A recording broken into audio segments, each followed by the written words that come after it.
What's up, tubers? It's James here, and it's time for fresh movie reviews. And the one that is the most freshest right now, that I just went to see, come back from, is Death Wish, the remake, or would you call it a remake? I would call it a remake. Remake of original Death Wish from 1974. Yes, with back in the day, 1974, with OG killer Paul Kersey, who it was, Charles Bronson. Original OG. Now, I don't know much about the originals, but apparently there's 5, which is okay. So, for the 1974 version, it says a New York City architect becomes a one-man vigilante squad after his wife is murdered by street punks, in which he randomly goes out and kills would-be muggers on the mean streets after dark. Sounds about right. Now, the Death Wish 2018 version, Dr. Paul Kersey, almost my last name, which is pretty cool. He's an experienced trauma surgeon, so that's different. That's cool. I've never seen, and the remake in is Bruce Willis, so it's good to see he's got some work since Glass is coming out soon. Yeah, so Paul Kersey is an experienced trauma surgeon, a man who spends his life saving lives. After an attack on his family, Paul embarks on his mission for justice. And so we got the cast of Bruce Willis, Vincent D'Onofrio as his brother, Elizabeth Shue as his wife, Camilla Monroe as his daughter, Dean Norris, he's from Breaking Bad, the bald brother-in-law. He's Detective Kevin, and Kimberly Ellis, she is the detective that works with Dean Norris. And the rest are just, random assholes, criminals, just to fill out the movie with. Yeah. What I think I know from the original, I would need to watch the original so I can compare the two, is that he didn't make it in time, and he and his wife and daughter both got raped from 1974. I think from what I've read. But in this one, it's a home robbery gone wrong. And the basic is of they were supposed to be out for his birthday. And, one criminal dude overheard everything as he's getting there, as he's valeting their car. It's like, okay, I can see where this is going. And so the dude takes a photo of the address on his phone, doesn't delete it. I'm like, if you've gone there once, that's understandable. But if you're going to do that a few times, it's like, whatever. But yes, this is the first movie that's rated R for 2018. And I have to say, now this is the big thing for me. For my subscribers who are basically not in Australia, we rarely get R-rated movies. We're getting more R-rated shows, but we don't rate everything R, just like, mostly because we're not that sensitive of it. Just like you guys have your guns. No, I won't go there, but let's talk about something else. But this is like, I like stuff that's rated R, so we can combat the, content of the violence.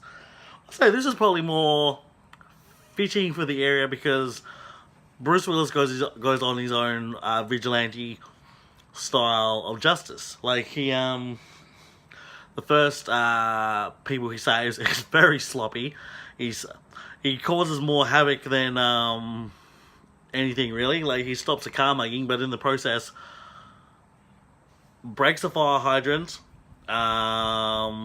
4 cars get run into and shot, and a few windows have been mucked up as well. It's like, well, that could have gone better.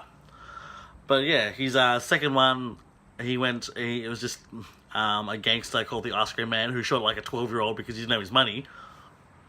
Shot him in the leg, and so he's like, "Oh, you Ice Cream Man?" He's like, "Yeah, who the fuck are you?" It's like, basically he ran up, walked in, shot him, walked off, and everyone got their products. So that was a bit more cleaner. But yeah, so it started a debate over the radio because it's one of those, he's doing good, but in a bad way. And it's like, that's what the police are for. But the police are kind of shit at their job because they arrive after the fact, not during. And Paul is there to get shit done right then and there. And he's only trying to take out those responsible. And it's like, okay. And so all the radio stations are like, are you like, they've given them the name the Grim Reaper, which is fucking suitable. It suits Bruce Willis's character. And so he finally comes in contact with the dude who took his home information, and he's doing surgery on him. He dies. And it's like, oh, okay. And so he takes his watch back, and he takes the dude's phone and finds the photo of his home address. I'm like, dude, you should have deleted that, man. It's like, car, almost naked babe, car. It's like, but whatever. And so, yeah, like, and being this is Eli Roth, it got a bit graphic. Like, one of the dudes, his brains got splurted out from the car, fucking smushing on his head. But yeah, the originals with Charles Bronson has 5 movies. So we have Death Wish 1, and we have Death Wish 2, Death Wish 3, Death Wish 4, The Crackdown, and Death Wish 5, The Face of Death. Oh my, okay. So, here's what I want. So, no, actually. So, his daughter, like, as in the original, his wife gets killed. His daughter is in a coma. This lasts for about, probably 30 days, I think. Yeah. As, he's one of those guys who can't get goes to sleep because it's happened in his home. He can't really go to work because his daughter's at work because she's in a coma. It's like, what are we going to do? So he stays up all night and watches late night TV shows. And he sees the ad for a gun show, or like a gun store, and they make some good points, like, okay. And as, so he goes there the first time, and she's like, oh, just ask for me, Becky, blah, blah, blah. And it's like, okay, cool. And so to learn about guns, where do you go? You go to YouTube. And so he's learning about all how to use guns, how to maintain it, clean it properly, and all that stuff. And it's like, that's interesting. It's the amazing things you find on YouTube, aka me. But so yeah,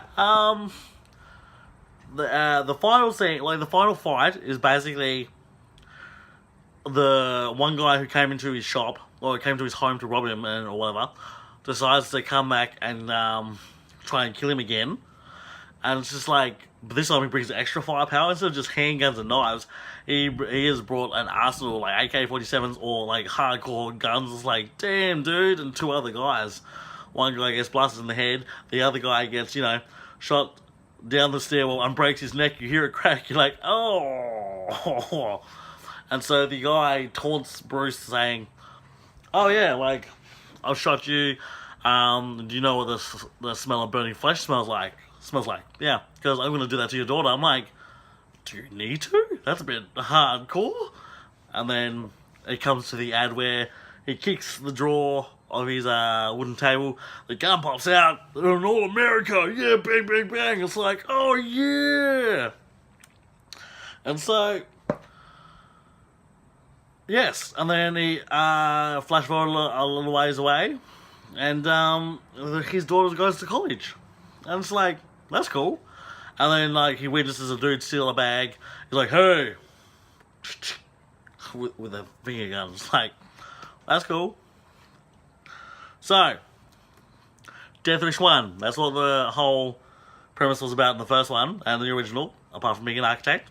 So, Death Wish 2, architect Paul Kersey once again becomes a vigilante when he tries to find the 5 street punks who murdered his daughter and housekeeper.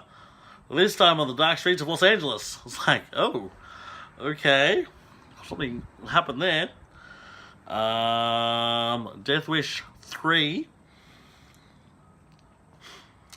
We will load. Architect vigilante Paul Kersey arrives back in New York City and is forcibly recruited by a crooked police chief to fight street crime caused by a large gang terrorizing neighborhoods. Oh my. Okay. And number 3. Okay, what's number 4? Death Wish 4, The Crackdown. Architect vigilante Paul Kersey takes on the members of a vicious Los Angeles drug cartel.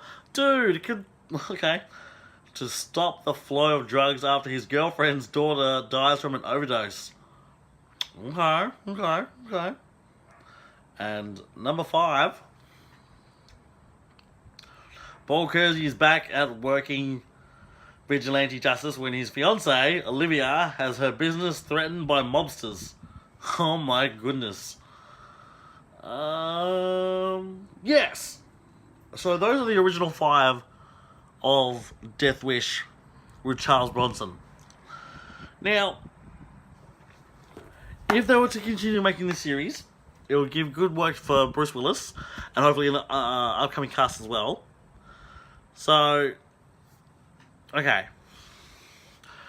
Death Wish 2, the remake number 2 with, let's just, what we should have, like a potential sequel.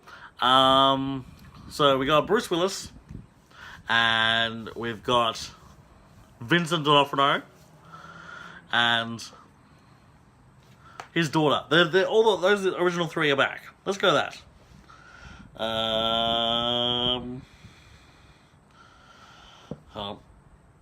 Death Wish. Okay, hold on. Oh, itchy foot. So, yes. So, she started college. And let's set the number 2 3 years ahead of this one. She's just about to graduate, or she's doing studies or whatever, and they've noticed a big wave of drugs coming into the school, and drugs that are coming into the school, but also the select few students have been taken for underground sex clubs, both male and female. Let's keep it interesting. And so Bruce comes to visit his daughter just as she's being abducted for this underground sex club or whatever. Let's just say. Let's not go the way of Taken. Let's go a bit different than that. But so let's say the principal or the dean or whatever it is. Who should that be? I don't know, but let's have. But yeah, let's just say that the dean is like, oh, you gotta find them. You gotta find the missing students as well as the drugs and all that stuff. And so because it's all making bad for the school, and so Bruce does his digging around. He becomes the on-campus nurse or doctor of whatever, surgeon, as a few people have gotten, he needs to do surgery on them because of these weird welt things that are coming out because of the drugs. So it's like, okay, cool, whatever. And he gets his daughter, like they find the daughter, they find the friends, a few students have died, and then it turns out it's been the principal or the dean, whatever, all along. And the one that's heading drugs is his eldest son, the principal's son, the dean's son, or whatever. And the one that's doing the sex ring is the mother. Let's make it a family business. And let's have it all by Eli Roth again. And that way, and then have it. who would be psycho enough for that? And,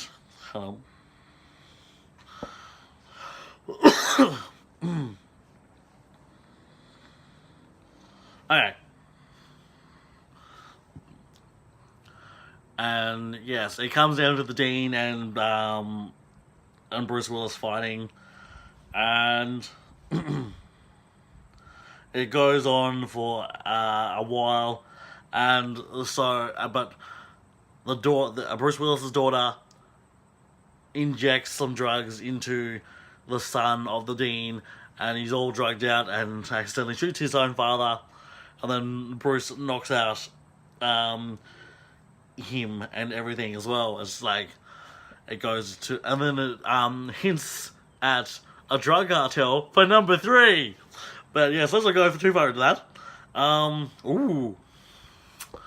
The Dean, Hugh Laurie from House. That'd be a good one.